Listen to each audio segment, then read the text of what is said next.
Bonjour et bienvenue sur Plume à Papote. Je pose mes livres et je commence à causer tout de suite. Comme vous avez pu le voir dans le titre de la vidéo, il s'agit d'une papote lecture autour de tout ce que j'ai lu au mois de janvier. Pas tout, je dois bien vous l'avouer, parce que sinon la vidéo serait extrêmement longue et surtout en fait j'ai laissé de côté les livres que j'ai empruntés pour un bibliovlog qui arrivera plus tard dans le courant de ce mois de février. Donc n'oubliez pas de vous abonner et d'activer les notifications pour être au courant de quand sort la prochaine vidéo. D'abord sachez que ce bilan est autour de mon challenge Palaton.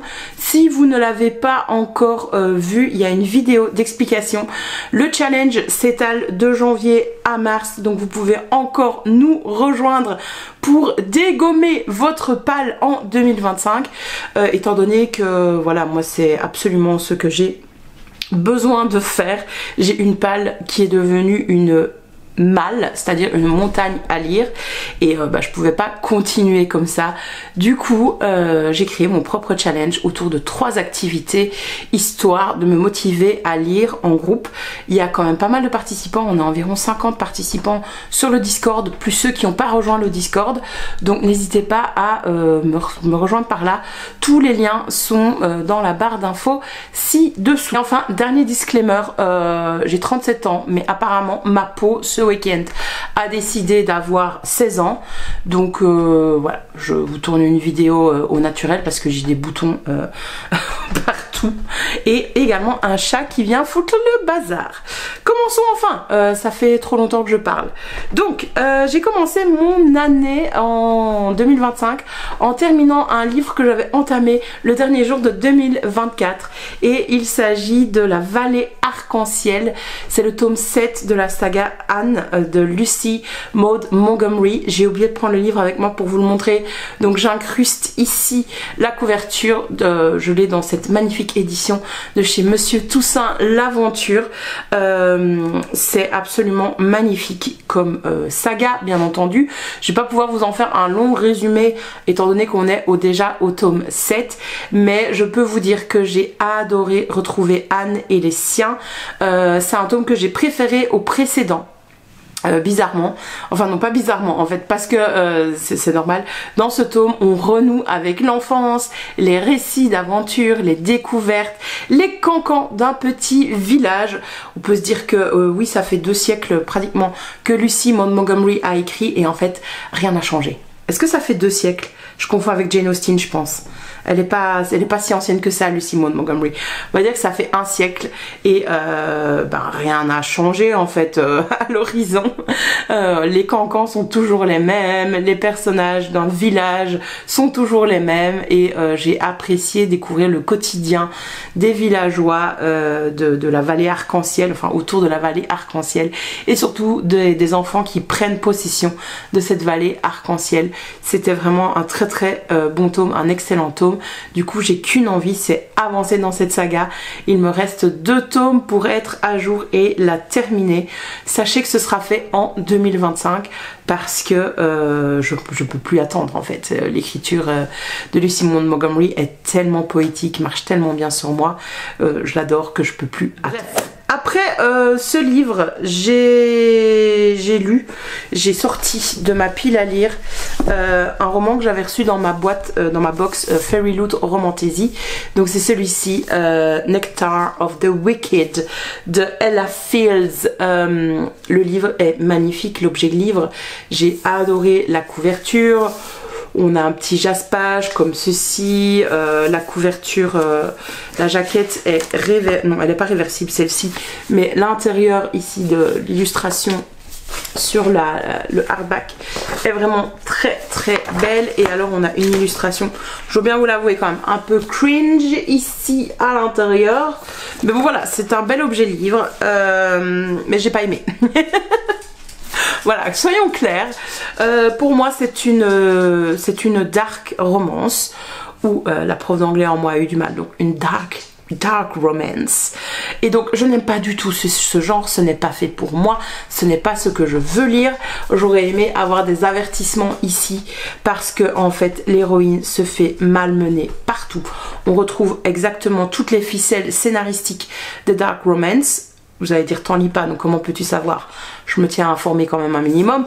Mais donc on a ici une héroïne, certes qui est une fée dans le monde des humains, et qui est seule en fait. C'est une changeling comme on dit en anglais.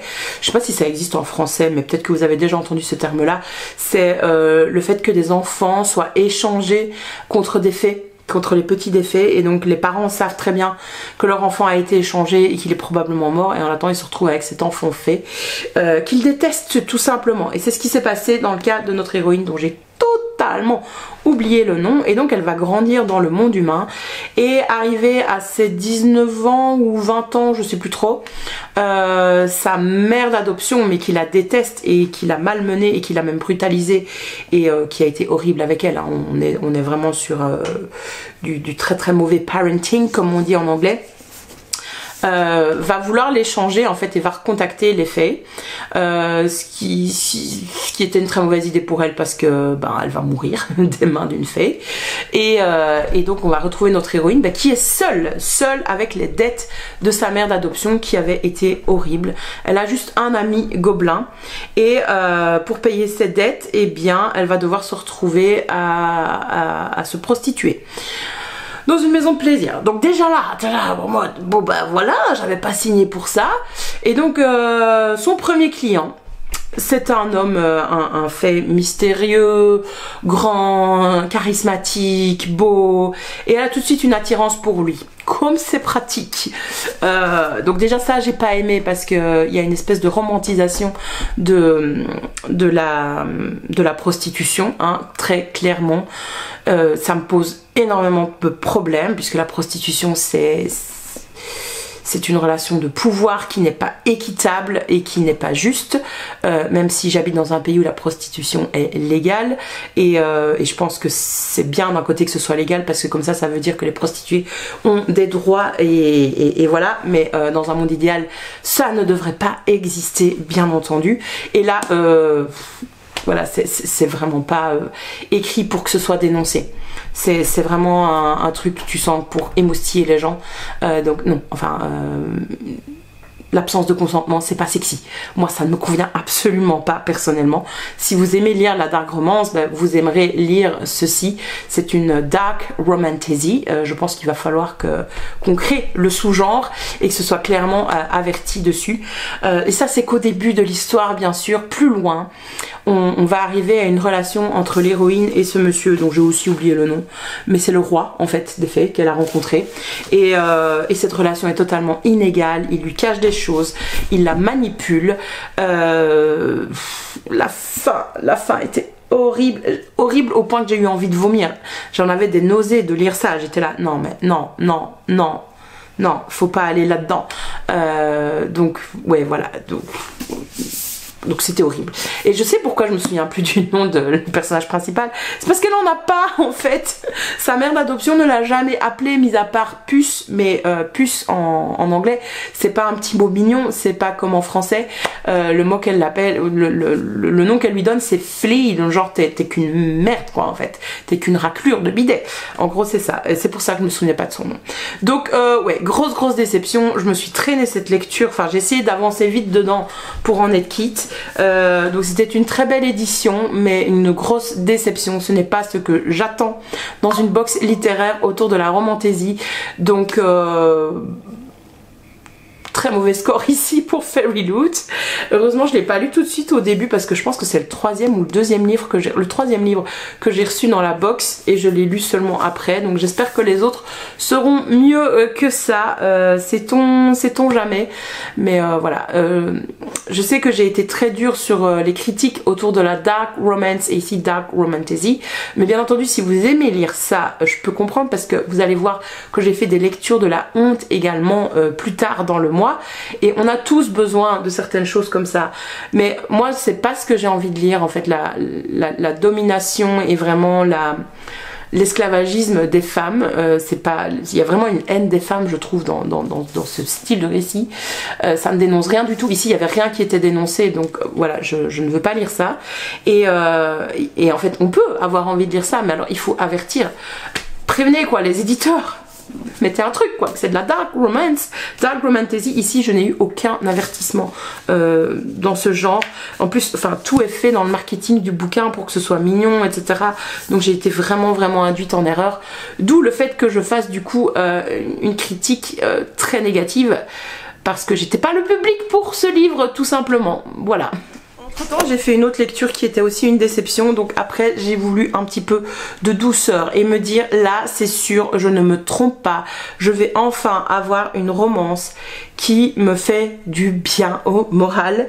Et j'avais trop peur parce que j'ai participé à une campagne Ulule d'une autrice que je n'avais jamais lue il y a quelques mois et j'ai reçu le livre au mois de décembre. Et donc voilà, je l'ai sorti, c'est True Love Fake Boyfriend de Laetitia Tran dans cette édition qui est assez sympa. Il y a un beau petit jaspage et je pense que ma caméra ne fait pas le focus. Et le livre est dédicacé, donc je suis contente.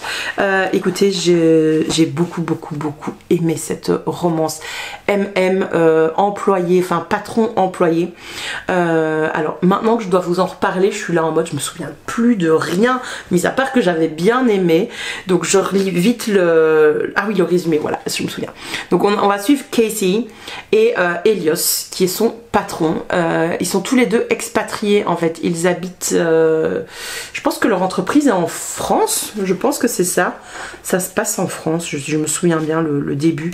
Et donc Casey en fait, il a trouvé le job après ses études grâce à son frère qui est un acteur renommé. Donc je me demande s'il va pas y avoir un tome compagnon sur le frère de Casey, on verra bien. Mais ça c'est moi qui extrapole, hein. Je n'en sais strictement rien, mais je me dis que ça peut être un très bon premier personnage.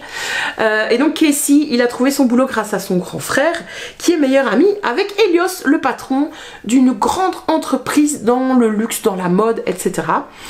Et Casey, il a en fait été employé là, mais pas pour ses compétences, en vrai c'était juste pour rendre service quoi. Parce qu'il se retrouve dans un service où... Non, en fait, c'est pas vrai. Je mens. Enfin, Casey, donc, a trouvé son boulot grâce à son grand frère, mais son patron, qui est le meilleur ami de son grand frère, si vous avez bien suivi, en fait, l'appelle pour tout et rien dès qu'il a le moindre problème informatique, alors que Casey est pas du tout... c'est pas du tout sa fonction, quoi.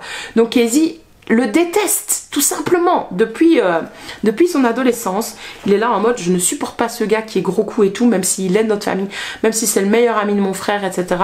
Franchement j'en peux plus de ce gars. En gros c'est ça l'idée de départ. Et Elios, lui, il a un gros souci dans le sens où depuis que Casey a eu, je sais pas, 16 ou 18 ans, je ne sais plus, en fait il en pince pour lui, il l'a trouvé absolument charmant et il se dit... Je peux pas avoir des sentiments comme ça pour le petit frère de mon meilleur ami, surtout qu'à l'époque ben, il est mineur et ainsi de suite, donc il se dit non, il s'interdit tout, ce qui est très bien, voilà.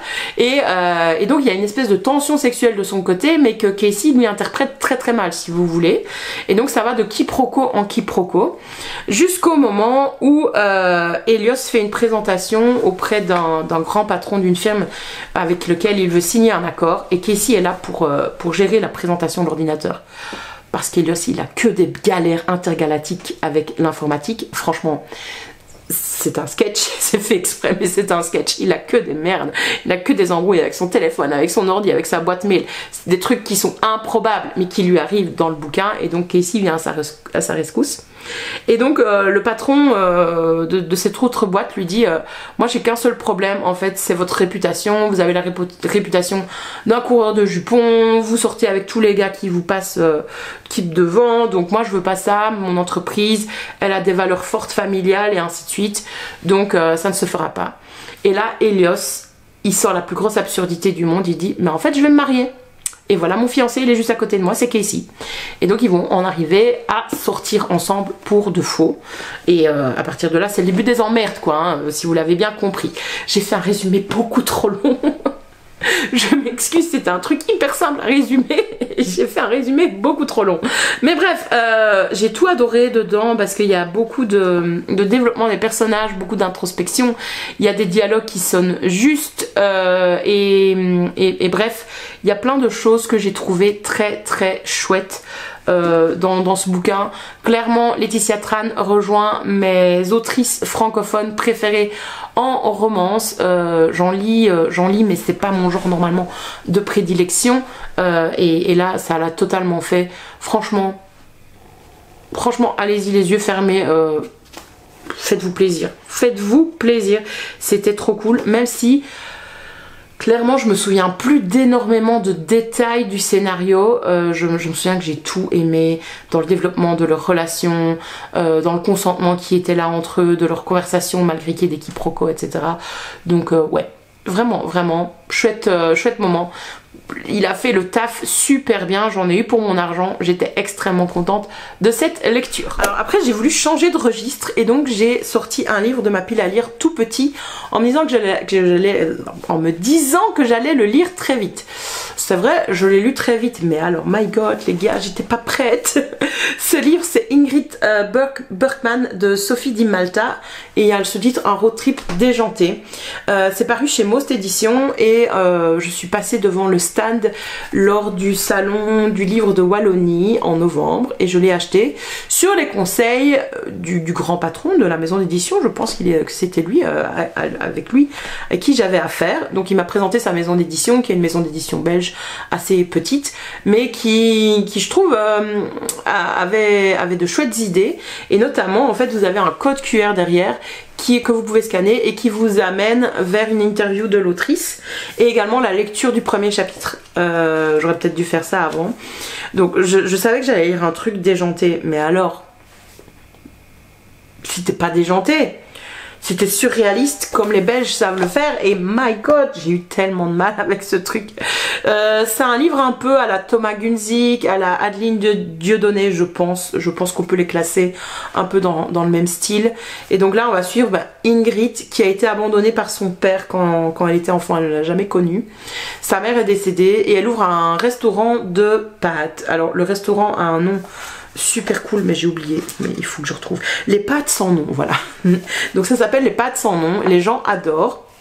Et il y a un jour un grand critique qui vient et qui fait une critique dithyrambique en disant que c'est le meilleur restaurant de pâtes auquel il a été. Il y a juste un défaut, il n'y a pas une seule recette avec du poisson. Et donc Ingrid elle va être vexée de ça et elle va dire bah oui je vais en faire et tout. Pourquoi est-ce qu'elle cuisine pas du poisson? Parce que son père était marin et donc bah, elle ne veut pas, ça lui rappelle son père, elle ne veut pas cuisiner ça. Donc là voilà partie dans un délire où elle se dit je vais faire la meilleure lasagne au saumon de ma vie, et elle se rend compte en fait au bout du chapitre 2 que pour pouvoir faire la meilleure lasagne au monde au saumon de sa vie, il va falloir qu'elle pêche elle-même le saumon. On ne juge pas, mais bon voilà. Donc du coup elle se met en quête du saumon parfait à pêcher, elle le pêche mais elle en tombe amoureuse. Et à partir de là, le récit, faut lâcher prise. Il faut lâcher prise. Voilà, c'est un genre que je lis pas beaucoup honnêtement. J'ai déjà lu du Thomas Gunzig, j'ai déjà lu du Adeline Dieudonné, mais j'ai l'impression que je suis pas assez intelligente pour lire ce genre de livre, que j'ai pas les refs, que je passe à côté du récit, etc. Donc j'ai expliqué ça quand j'étais en stream parce que je le lisais lors d'une soirée sur Twitch, Read With Me. Et donc j'expliquais à mes abonnés ce que je lisais, ils se disaient ah oui quand même, ok c'est assez, oui c'est assez, c'est à des côtés très trash. Et donc là l'éditeur a dit que c'est une critique cinglante, c'est un espèce de road trip onirique, un voyage au long cours avec peut-être limite un récit initiatique, etc.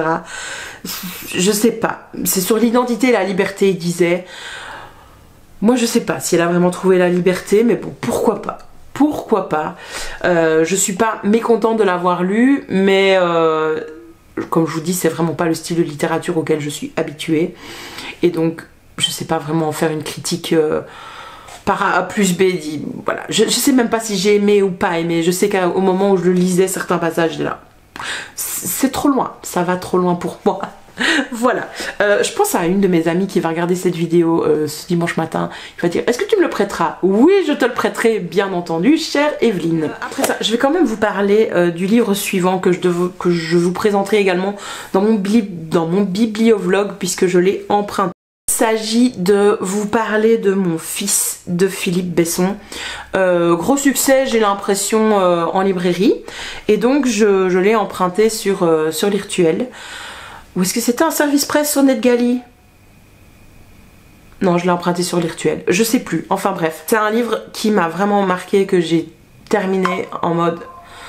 Voilà, j'étais... À nouveau, je l'ai lu en direct sur Twitch, et je me suis vraiment retenue pour ne pas pleurer. Alors que la première partie, ben, je le lisais toute seule chez moi, j'ai pleuré.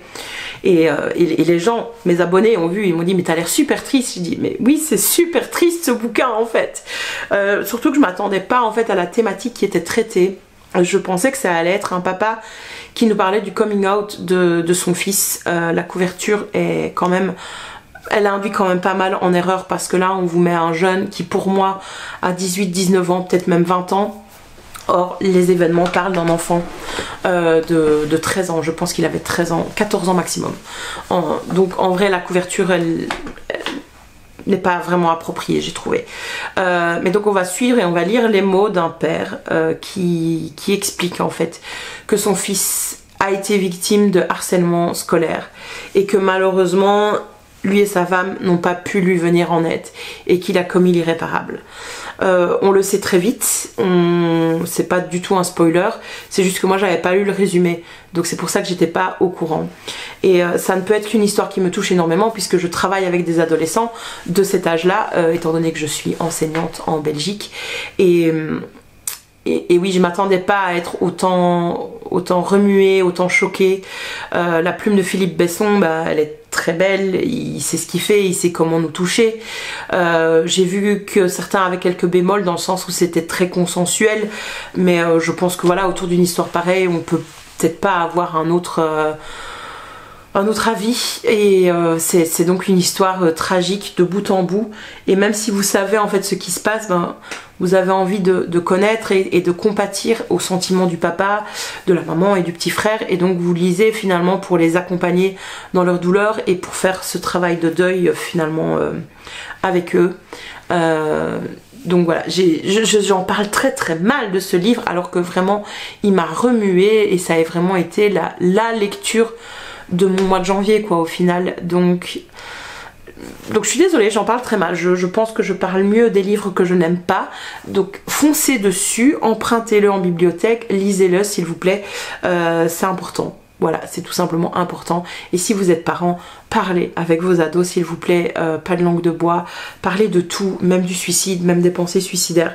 C'est vraiment important, et ça permettra peut-être de sauver des vies. Donc après ceci, comment vous dire, c'était compliqué de trouver un livre qui allait passer après celui-là. Du coup, je me suis orientée vers un service presse que j'ai demandé sur NetGalley, mais netgalleyinternational.com, donc il est en anglais.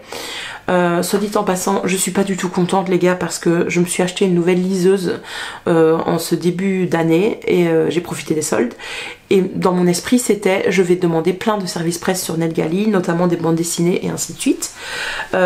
Sauf que, sans avertir personne, ils ont changé leur format de protection des services presse, et ce nouveau format n'est pas compatible sur Kobo, la marque de ma nouvelle liseuse. Autant vous dire que je suis super contente, mais bon, l'avantage que je vois, c'est que je vais arrêter de demander des services presse sur NetGalley, et donc je vais pouvoir continuer à lire encore et encore et encore les livres de ma pile à lire, et la faire diminuer, et peut-être réussir à réduire de moitié cette pile à lire avant la fin de l'année, avant la moitié de l'année, je ne sais pas, on verra bien, mais donc voilà. Du coup, c'est un service presse, je vous mets la couverture ici, et je pense qu'en voyant la couverture, vous avez déjà compris vers quoi on s'oriente. Donc c'est Buddy System, Small Tone MMF Military Romance. Donc c'est le tome 1, et le sous-titre explique déjà le niveau. En vrai, en vrai, c'est le genre de truc, moi j'aime bien de temps en temps lire des troubles parce que c'est des histoires d'amour qui interrogent sur c'est quoi le couple finalement. Sauf que la plupart du temps, on va pas se mentir, c'est fait en mode trop en mode ça va vendre, on va vendre parce que c'est un fantasme dans l'imaginaire des gens. Alors que moi je m'y intéresse vraiment vraiment en mode c'est intéressant, on remet en question le couple traditionnel et le rôle de l'homme, le rôle de la femme, enfin on remet en question l'hétéronormativité. Du coup j'étais un petit peu en mode non, je vais pas emprunter, je vais pas demander ce service presse, sauf qu'en lisant le résumé on se rend compte que c'est l'histoire d'un gars qui revient de l'Afghanistan. Ouais, c'est l'Afghanistan, hein, oui. Et il revient blessé en fait. Il a vécu un traumatisme. Toute son... Comment on dit en français ? Toute sa compagnie est morte dans une embuscade, sauf lui et son meilleur pote qui l'a protégé de son corps, et c'est pour ça qu'il est passé à ça de la mort. Et son meilleur pote l'a sauvé, après que lui il l'ait sauvé, enfin bref, voilà. Et donc il revient de cette campagne militaire, il revient à la vie civile en étant totalement traumatisé, avec énormément de stress post-traumatique, et il retrouve sa femme avec qui tout allait bien avant. Et là en fait le couple se délite et il n'arrive plus vraiment à se retrouver, à communiquer et ainsi de suite. Et c'est là que son meilleur ami rentre en jeu, il vient le chercher, lui et sa femme, il vient carrément les chercher tous les deux et il leur dit bah venez chez moi pour récupérer, pour vous retrouver, vous n'êtes pas dans un environnement où ça peut aller, etc. Et ok, et en fait ça c'est au chapitre 2 quoi limite, et au chapitre 3 ils couchent déjà tous les trois ensemble. Et moi j'étais là mais on m'avait promis en fait une relation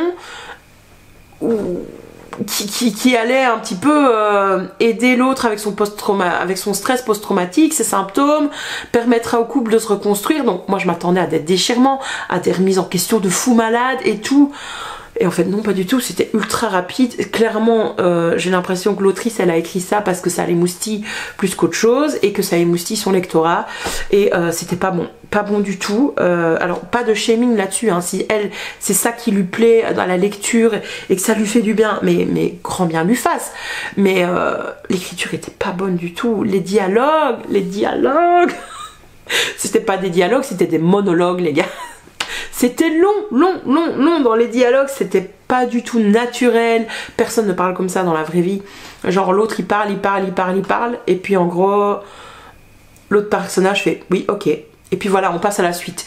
Donc bref c'était rapide, c'était pas bien écrit, si bien écrit que ça, alors que je l'ai lu en anglais, ce qui est pas ma langue maternelle, même si je le comprends et je le parle relativement bien, même voire très bien. Donc voilà, c'était un peu un boulet ce service presse, et malheureusement j'en ai pas fait une critique positive. Du coup après ça j'avais envie, je me suis dit j'avais encore vous parler de mon fils en tête parce que j'ai lu Buddy System en genre une soirée et demie, et je me dis bah peut-être que c'était pas le livre trouble pour moi, mais j'en avais un dans ma liseuse, donc j'en ai ressorti un que j'avais eu reçu gratuitement, je sais plus comment, et je me dis bah celui-là il y a peut-être moyen que ça le fasse. Voilà, pas fait du tout. Il y avait tellement de red flags là-dedans aussi. Donc j'ai lu Lié à deux ours, c'est le tome 1 de Bear Mountain de Kellex.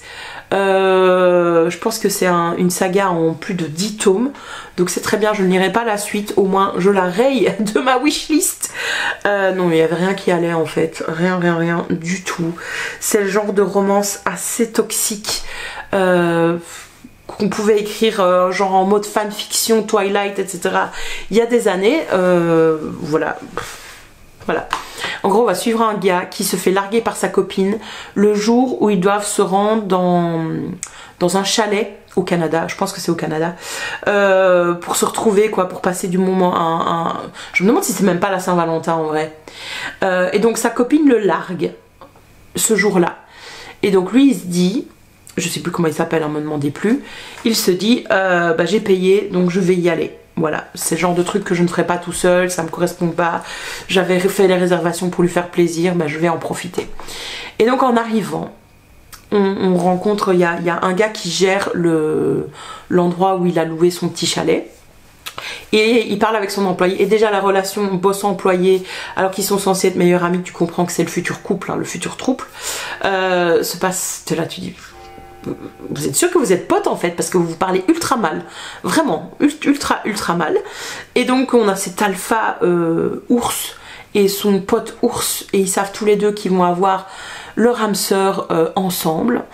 Bon, on peut remettre ça en question. À partir du moment où tu dois l'accepter comme ça, voilà. Bon, t'acceptes ou t'acceptes pas, voilà. Mais déjà leur relation entre eux est pas mignonne. Vous voyez, il y a rien qui va. Il y a vraiment l'autre qui est le chef et l'autre qui est là. Oui, je suis ton bêta, ok, je fais ce que tu dis, etc.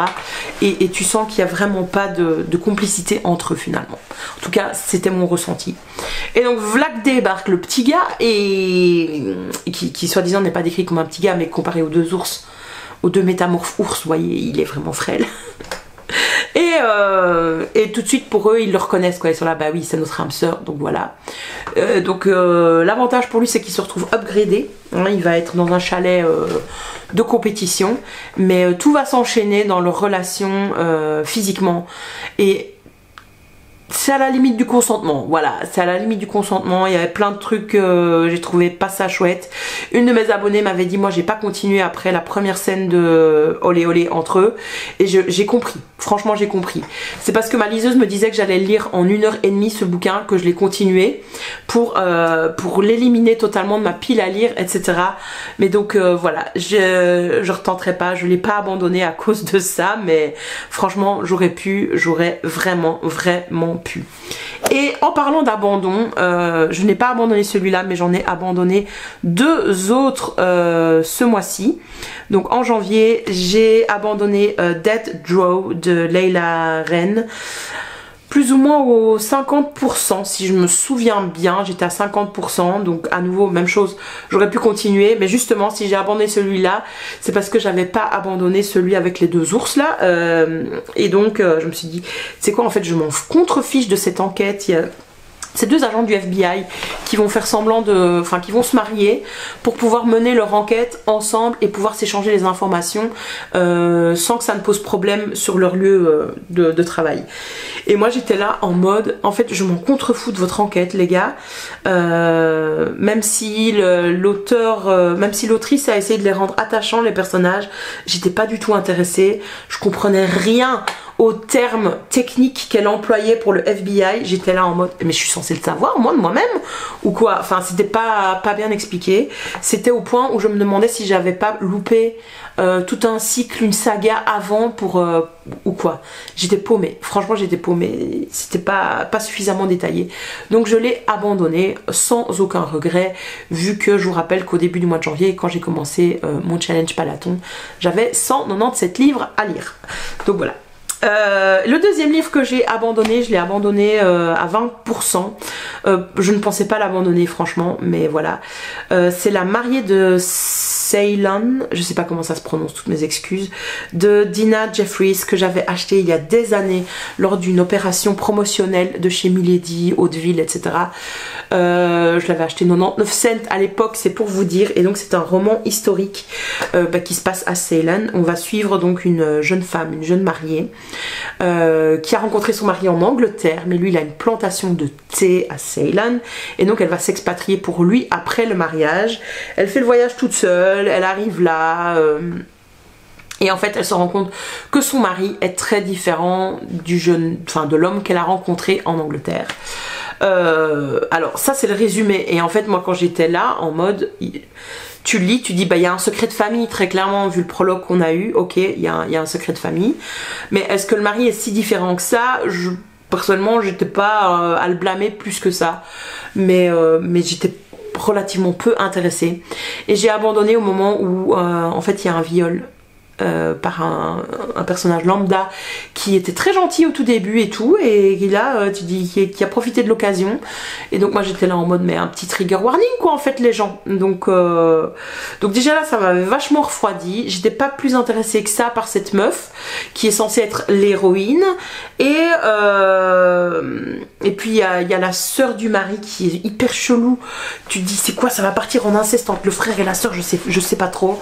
Donc bref, il y avait beaucoup de choses je savais pas où on allait, mais bof. Et puis j'ai été lire quelques critiques sur Livre Addict, ce que je fais jamais d'habitude. Et en gros les critiques étaient pas super bonnes. Quand elles étaient négatives, elles étaient vraiment nulles, et les autres étaient pas non plus en mode ouais c'est génial quoi. Et ce qui m'a fait la critique qui m'a fait abandonner le livre, lâcher le livre, c'est quelqu'un qui a mis sur Livre Addict en fait tout ce roman repose sur le racisme des personnages et le manque de communication entre eux. Et j'étais là, bah oui c'est la vie en fait, c'est exactement ce qui se passe. Donc j'étais en mode, j'ai peut-être pas envie de lire ça en fait, vu surtout que je lis pas mal de non-fiction en ce moment et d'essais sur le racisme, sur le fascisme, etc. Du coup j'avais plutôt envie de m'informer de cette façon-là plutôt que via ce roman, et donc je l'ai aussi abandonné sans regret, on va dire ça comme ça. Bon, repassons maintenant à des lectures qui ont été très chouettes. Tout d'abord, c'est un peu dans la même vibes que le Laetitia Tran que je vous avais présenté au tout début. J'ai lu Itinéraire sans GPS, Guide pour séduire, de Tamara Baliana, que j'ai acheté lors du salon du livre de Wallonie, donc au mois de novembre. Je l'ai sorti de ma palle.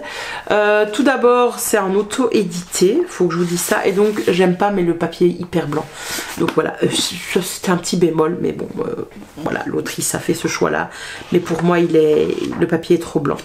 Comment vous dire, en fait c'est super efficace, j'ai bien aimé. Après les déconvenus que j'avais eu, ça m'a fait du bien de le lire ce livre, mais c'est plat. Voilà, je vous le dis tout de suite, c'est plat, je m'en souviens pas beaucoup, je me souviens pas grand chose dedans, parce que en fait c'est deux gars qui se rencontrent suite à un accident sur la route. On a Adrien qui est un français hyper méga maladroit, et qui en fait rentre dans un camion. Du coup le van qui était derrière lui rentre dedans parce qu'il avait pas freiné. Et le gars qui est derrière c'est Logan. Logan est belge, il vient de Bruxelles, et on sait tout de suite qu'il a une maladie, enfin il y a quelque chose qui se passe, il a pris une décision. C'est pour ça qu'il fait un road trip de 3-4 semaines en France, parce que il y a un impératif médical, et apparemment c'est très grave. Ça c'est ce qu'on sait au début du bouquin. Et donc les deux personnages sont très différents. Il y en a un qui est très débrouillard, l'autre hyper méga maladroit. Un qui a l'air assez à l'aise dans sa peau, l'autre pas du tout. Un qui sait ce qu'il veut en amour, c'est-à-dire pas d'amour, pas de relation, et l'autre qui est prêt à tout accepter en amour par peur d'être abandonné. Or c'est ce qui lui arrive au début du bouquin. Donc voilà, donc ça devrait pas matcher entre eux, mais ça match. Et voilà, la romance est assez mignonne en vrai. J'ai pas de critique à faire par rapport à ça. Il y a beaucoup de consentement, beaucoup de discussions. Non, c'est faux. Il n'y a pas beaucoup de discussions justement, parce que Adrien doit lire le journal intime de Logan pour savoir ce qu'il en est, et ainsi de suite et ainsi de suite. Donc ils ont des problèmes de communication, c'est surtout ça. Mais bon, voilà, c'était efficace. J'ai assez bien aimé le scénario. Par contre, ben ça en devient à certains moments très caricatural, la malchance et le fait que Adrien ne soit pas habile, etc. Et donc ça en devient limite caricatural. Logan aussi dans l'autre sens, parce qu'il est débrouillard, il sait tout faire par lui-même, il accepte pas l'aide des autres, etc. Donc ça en devient très cliché, cette opposition entre les deux personnages. Donc, mais après bon, on en a pour son argent quoi, hein. Vous savez ce que vous achetez, vous savez que ça va être dans ce sens-là. On a un grumpy sunshine en fait, en quelque sorte. Là où j'ai eu quelques soucis plutôt sur le scénario, c'est sur le choix, le fait d'avoir fait que Logan soit belge. Donc je suis belge, hein, moi aussi, et en fait ça n'apporte strictement rien à l'histoire. C'est pas du tout représenté dans le récit. Donc moi j'étais là en mode, en fait pourquoi avoir fait ce choix finalement? J'ai pas compris. Honnêtement, j'ai pas compris pourquoi il était belge.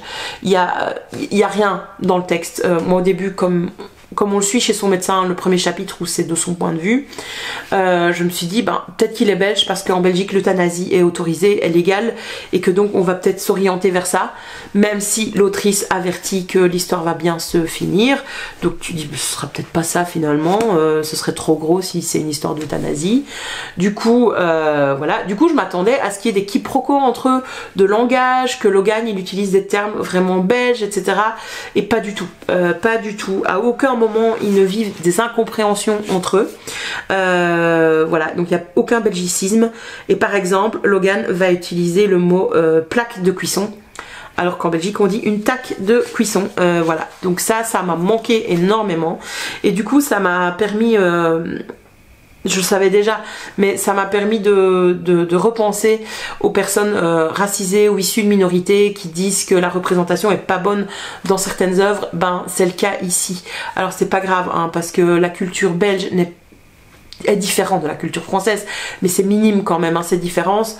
On n'est pas sur des océans entre vous et moi, mais voilà, je pense que ça vaut la peine d'interpeller là-dessus, dire que j'ai pas compris finalement pourquoi elle était belge et j'ai été assez déçue de ça. Maintenant si vous êtes français et que vous lisez le bouquin, vous en fichez totalement, et je comprends bien sûr que vous en fichez totalement, mais moi j'étais en mode non, ça me gêne un peu quoi, pourquoi l'avoir rendu belge juste pour ne rien en faire au final.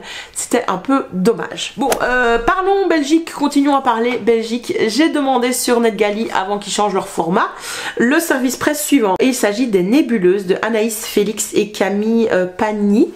C'est une bande dessinée dans la pure tradition belge, j'ai envie de vous dire. Le style m'a rappelé des bandes dessinées que j'ai pu lire enfant. J'ai adoré les dessins, d'abord il faut que je dise ça, j'ai adoré la mise en couleur, et j'ai adoré l'histoire, j'ai adoré les personnages. Dans les Nébuleuses, en fait on va suivre Camille et Tom. Camille c'est une jeune femme qui est doctorante dans le domaine de l'espace, je sais plus comment on dit ça, je sais plus comment s'appelle cette étude de l'espace, des étoiles, etc. Et Tom lui il est étudiant en littérature, ils sont tous les deux à Bruxelles et ils vont se rencontrer lors d'une soirée autour de l'art, puisque Camille elle chante en fait, et Tom lui il va lire un texte ce soir-là. Et leur rencontre en fait va un petit peu va marquer Tom. Ils vont se retrouver plus tard devant une faculté, ils vont commencer à discuter et ils vont commencer à sortir ensemble et tout se passe bien. Camille, c'est Camille ou Camilla?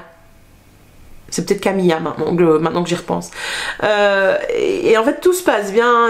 Camilla elle tombe assez vite amoureuse de Tom et Tom adore passer du temps avec elle et il en tombe aussi amoureux. Sauf qu'en fait Tom il a une vie de famille un petit peu compliquée avec ses parents et surtout il se rend compte sa relation avec Camille ne va pas pouvoir continuer selon lui parce qu'il se rend compte que il éprouve pas de désir pour elle et c'est là qu'il va se renseigner sur la sexualité et se rend compte qu'il est asexuel et donc tous les deux vont s'interroger sur ce que c'est être en couple, qu'est-ce que ça veut dire être amoureux à notre époque, et ils vont remettre tout ça en question. Donc forcément moi c'est des thématiques qui me parlent énormément. J'ai adoré suivre leur histoire qui est juste en fait un moment. On les suit pendant peut-être quelques mois, pendant 6 mois, et j'ai vraiment aimé ce quotidien d'un jeune couple qui s'interroge sur ce que c'est l'amour en 2025, voilà, ou 2024 au moment où le livre a été écrit. Franchement, foncez sur ce titre, c'est vraiment très beau, c'est très doux, c'est fait d'interrogations, de communication. Il n'y a pas énormément de réponses toutes faites dedans, c'est juste voilà, on suit ces personnages qui s'interrogent sur l'équilibre qu'ils arrivent à trouver ensemble, sur le déséquilibre parfois qu'ils se créent dans leur relation, et les autrices le font vraiment tout en légèreté, tout en douceur, sans donner des réponses toutes faites et en mode voilà c'est ça qu'il faut faire, c'est pas du tout ça. Et donc j'ai vraiment beaucoup aimé ce titre. Bon alors je sais que la vidéo est très longue, donc j'espère que vous êtes encore avec moi pour le dernier livre que j'ai commencé en janvier et fini ce 1er février, moment où je vous tourne la vidéo.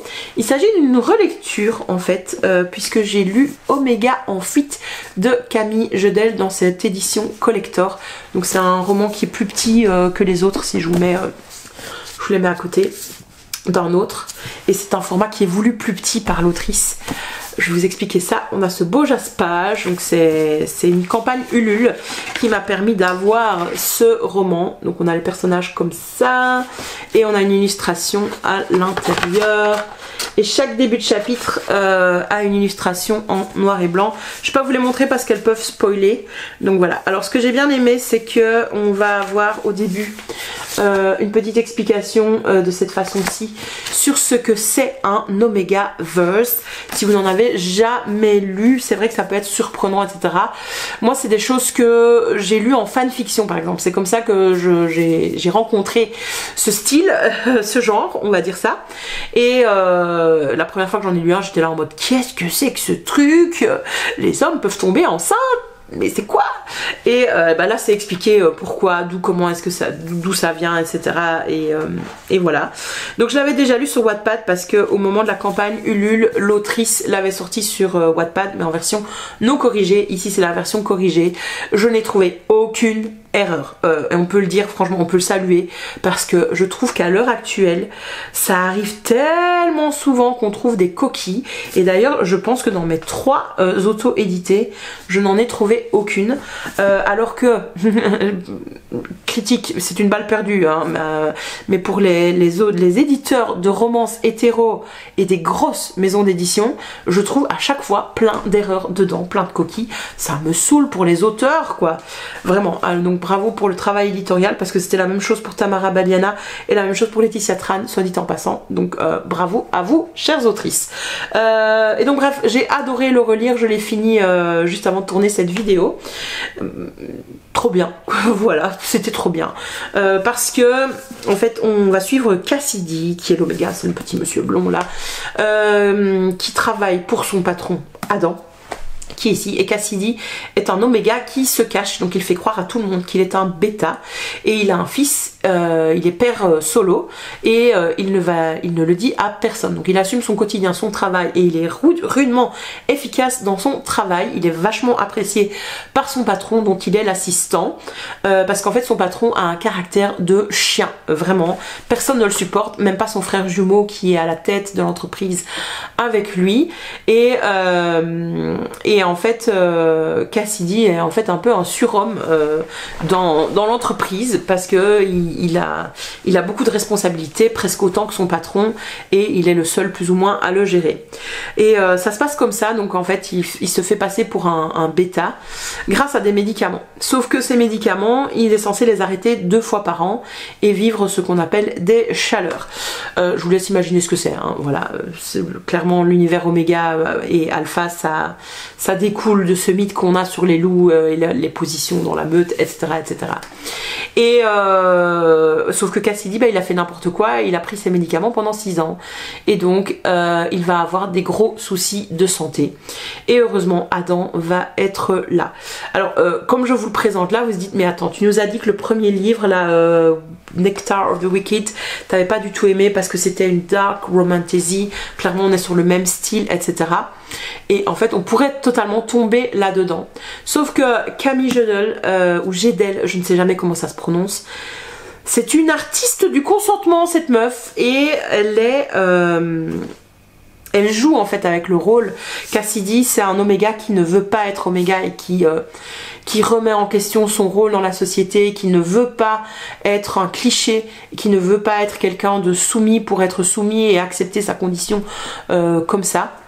Et donc c'est bien fait, franchement c'est super bien fait. Il y a énormément de consentement, énormément de remises en question de la part de l'alpha également.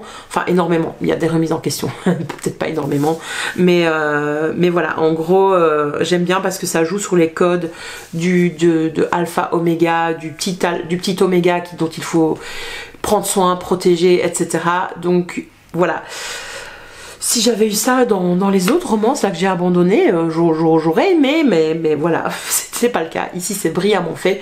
La plume de Camille Jedel est franchement efficace et vraiment par des côtés vraiment belles, je trouve. Donc moi je vous recommande cette autrice chaudement. C'est déjà le 4e roman que je lis d'elle et j'ai hâte d'avoir le suivant entre les mains parce qu'il y aura une suite. Ça se termine sur un cliffhanger, mais ça va encore. Et voilà, le livre est toujours disponible mais plus en version collector, et sachez que le deuxième, la campagne Ulule, arrive prochainement, je pense. Oui, c'est ça, non, je ne l'ai pas encore commandé. Donc voilà, il est en cours d'écriture et elle espère le sortir d'ici la fin de cette année 2025. On croise les doigts pour elle. Voilà, j'avais encore plein d'autres livres à vous présenter, mais ceux-ci, j'en parlerai dans mon bibliovlog. J'espère que cette vidéo vous a plu, que vous ne vous êtes pas endormi malgré sa longueur. N'hésitez pas à me dire en commentaire quelles sont les lectures que vous avez faites durant le mois de janvier. Et j'en profite également pour vous inviter à me rejoindre sur Twitch. Je rappelle, c'est gratuit, hein, puisque tous les mardis et tous les jeudis, je fais des Read With Me. Donc on lit ensemble et on papote ensemble. On passe une soirée cosy, pleine de good vibes ensemble. Donc n'hésitez pas à nous rejoindre là, et également à me rejoindre, à vous abonner sur Instagram, et peut-être pourquoi pas à rejoindre le Discord de la communauté Plume à Papote, où on discute de nos lectures tous ensemble et du challenge Palaton. Je vous remercie en tout cas d'avoir regardé la vidéo jusqu'au bout et je vous fais plein de bisous. Je vous dis à la prochaine sur Plume à Papote. Bye bye.